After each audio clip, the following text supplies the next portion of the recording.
Hi, I'm Linda Callahan. I'm the author of the Washington DUI Manual, which is a legal reference used by judges and lawyers throughout the state of Washington when they have questions about DUI. And in the DUI Manual, I've written about sources of error in breath testing, or sources of potential error. The potential error that I want to discuss today is the problems with the machine itself, the breath testing device that people blow into. So first of all, maintenance. There are schedules for maintenance that have to be complied with in order for the breath test to even be admissible in court.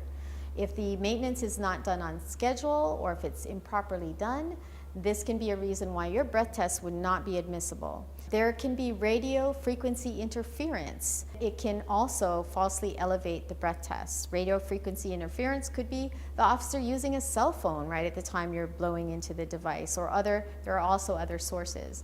If you blow into the device and it registers an invalid sample, and the officer does not follow through with what the protocols are for that, that's another reason why your breath test could be eliminated from evidence in your case.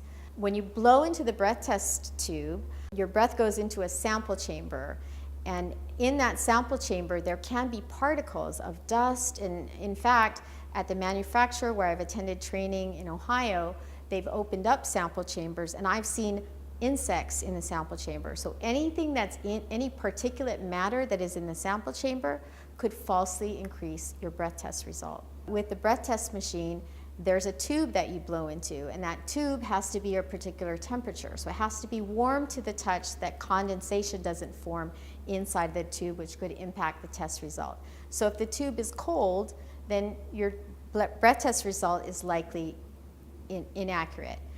The other thing that can happen is the officer is supposed to change a mouthpiece that goes at the end of the tube each time you blow, and if that fails to happen, that can also be another source of error.